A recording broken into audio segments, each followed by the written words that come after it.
com vocês sobre as informações que a gente tem sobre Paulo, ou que estão sendo ecoadas aí nos púlpitos, que estão sendo ecoadas no cinema, na arte.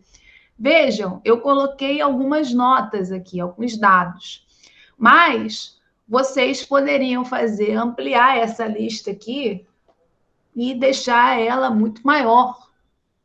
Aqui eu deixei só alguns tópicos que são aqueles que eu mais escuto a respeito, os que mais ecoam. Por exemplo, outro dia mesmo eu estava lendo um material sobre a história do direito, né? E era um advogado que estava produzindo, ele estava falando sobre o direito romano, e lá pelas tantas ele pegava e falava assim, Paulo, que era um cidadão romano, aí ele começa a analisar alguns passos de Atos, mostrando como é que Paulo era um indivíduo que entendia muito de lei romana. Interessante ver como que é esse Paulo de Atos que cola do ponto de vista de uma reflexão geral. E olha que dado interessante, quando a gente fala Paulo nascido de Tarso, Sicília, essas informações sobre Paulo, sobre o nascimento, o lugar de nascimento de Paulo, só estão em Atos. Está em Atos 21, 39 e Atos 22, 3. Ou seja, o Paulo das cartas autênticas nunca fez uma referência da onde ele nasceu. Antes de eu continuar caso a caso, reparem um buraco, o extremo vazio, que Paulo deixou sobre a sua própria vida. Há poucos episódios para a construção de uma biografia do Paulo em suas cartas. Agora reparem aqui, aqui do outro lado, a gente já vê uma série de informações. Então, a narrativa da vida de Paulo, ela vem quase que um século depois. Então, Paulo está escrevendo na década de 50, morre ali por volta dos anos 60. Se Atos é do ano 110, 120, então, 60 anos depois, 50 anos depois, é que esses buracos estão sendo preenchidos. Mas a gente, como já viu aqui, não pode entender que esses buracos, como eu estou chamando, que o autor de Atos está preenchendo, são informações autênticas. A gente já explorou muito isso aqui. Mas o fato é que, então, cidadania romana, como é o caso que eu li lá do texto do advogado, quer dizer, também, vindo de Atos 22, 28, Atos 16, 37, que ele tinha uma família em Roma. Isso só é mencionado também em Atos 23, 16. Que ele estudou aos pés de Gamaliel. Quer dizer, também só vem de Atos. Que ele foi um fariseu. Aí a gente já consegue encontrar uma concordância. Você vê isso, uma correspondente. Então, é assim que nós deveríamos ler Paulo. Percebam aqui, o que está concordando significa dizer que o autor de Atos tomou como fonte esse material. Por isso eu venho dizendo desde a primeira aula que o autor de Atos conheceu sim as cartas paulinas, mas ele escolhe o que ele vai citar, porque essas informações todas aqui, 1, 2, 3, 4 tópicos que não estão aqui. Então, ele está tirando da cachola. Aqui, ele tem um respaldo nas cartas autênticas. Um outro dado interessante, né, muito comum ser Paulo colocado como alguém que fabricava tendas, mas isso também só está em Atos 18, versículo 1 a 3. Paulo nunca falou com o que ele trabalhava. É a perseguição aos cristãos na Judéia. Aqui eu acabei não colocando o capítulo, mas está ali por capítulo 8, 9, né? São os capítulos 8, 9 de Atos. Também não estão nas cartas autênticas. Mas olha que dado interessante. Quando a gente fala de Paulo perseguindo na diáspora, ou seja, fora da Judéia, aí eu já encontro respaldo em Filipenses 3,6 e Gálatas 1,23. Então, isso significa dizer que é o autor de Atos tendo informação desse material aqui, ó, e intervindo, alterando essa história de Paulo. A conversão dele, também fiz um trocadilho aqui, ó. Se a sua conversão foi em Damasco, eu poderia até ter colocado em vermelho o em. Ou se a sua conversão foi a caminho de Damasco.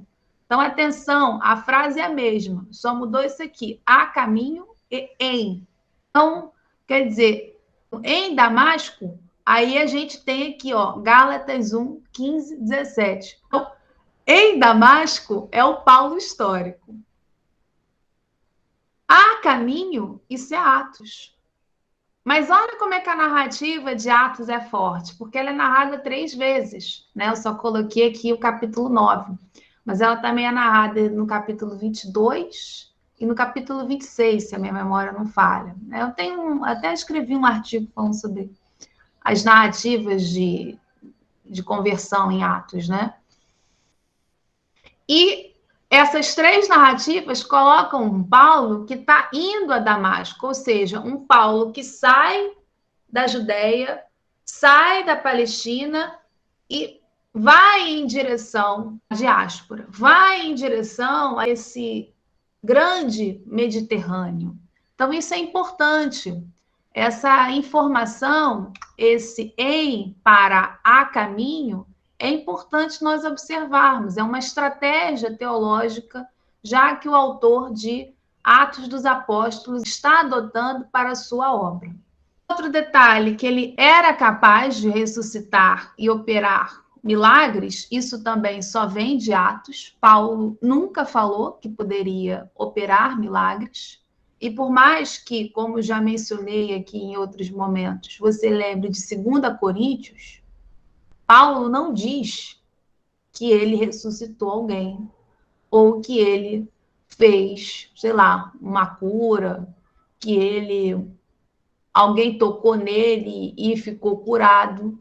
Isso não está nas cartas de Paulo. Isso só se encontra em Atos. Então, isso é um dado importante. São esses elementos que a gente precisa se atentar quando está lendo o material de Atos numa perspectiva histórica. Olha que outro detalhe interessante. Segundo Atos, Paulo, lá no concílio, de Jerusalém, ele teve com todos os apóstolos. Isso está lá em Atos 15, versículo 6. Agora, Paulo não diz que conheceu os 12, nem conheceu todos os apóstolos. Ele menciona os dódecas, ele menciona outros apóstolos, outros discípulos, mas esse grupo seleto de apóstolos, ele não conheceu. Em nenhum momento ele menciona. Ele diz isso aqui, ó, conheceu apenas Pedro, João e Tiago. Ele menciona em Gálatas 1, 18, 19 e em Gálatas 2, 9. Então, de novo, nós temos aí um autor de Atos intervindo nas informações de Paulo. Inclusive, é interessante porque aqui eu não coloquei, mas as conclusões apontadas em Atos sobre esse concílio são completamente diferentes da reunião que Paulo alega ter tido com os colunas. Por exemplo, Atos diz que tem um papel lá que é produzido. Paulo, em Gálatas, coloca tudo como de forma verbal, não houve acordo nenhum. Ninguém vai acompanhar Paulo e Barnabé, nada disso acontece, né? A gente vê que esses episódios narrados em Atos estão ausentes e até desdizendo o que Paulo fala em Gálatas. Então, olha como é que, de novo, a gente tem um problema aí. E esse talvez seja o aspecto que eu vejo que mais incomoda o pessoal quando eu comento que Paulo não sabia hebraico. Porque Paulo só conhece hebraico, só fala hebraico em Atos. Está lá Jesus ressuscitado toda hora aparecendo para Paulo e só fala em hebraico, aramaico, né? Mas Paulo, nas cartas autênticas, ele só demonstra saber grego. Em nenhum momento ele demonstra falar hebraico ou aramaico. Além disso, enquanto um judeu de diáspora, se espera que ele só sabia falar mesmo grego. Os judeus de diáspora, de modo geral, não sabiam mais falar hebraico ou aramaico. Não por acaso, isso forçou a produção da Septuaginta. A Septuaginta nasce exatamente por isso. O fato de termos judeus que já haviam perdido o hebraico, o aramaico enquanto língua. A língua corrente agora era o grego. Esses indivíduos não falavam mais o hebraico, o aramaico. Quem fala hebraico, aramaico, são os judeus que estão na Palestina. Isso, inclusive, leva a uma forte tensão entre os judeus que são nascidos, vivem na Palestina, e os judeus que vivem fora, que vivem na diáspora. Isso lá também no curso Paulo eu comentei sobre essas divergências, essas tensões, e por isso mesmo que eu sou categórica em afirmar que Paulo não falava hebraico. O Paulo de Atos, sim. Paulo de Atos fala hebraico, aramaico. Isso aí, pelo menos, é trilíngue, né? Senão, fala até mais se bobear, né? Mas o Paulo de histórico das cartas autênticas, não. Mas repare, não é só o Paulo de Atos que fala trocentas línguas, né?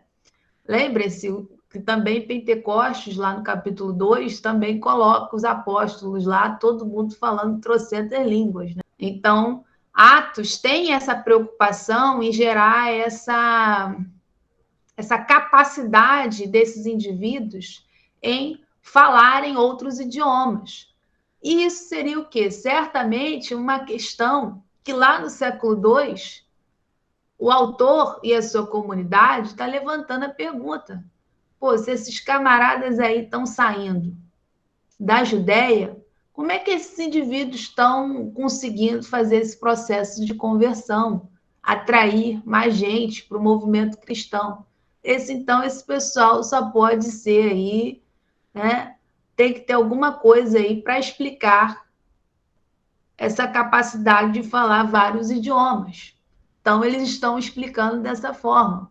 É um Paulo que sabe trocentos idiomas, é a intervenção do Espírito, fazendo com que eles falem outros idiomas. Isso tudo é teologia.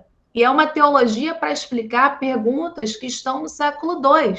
Por quê? Já não tem mais testemunhas oculares dessas primeiras gerações no momento da produção do material de Atos.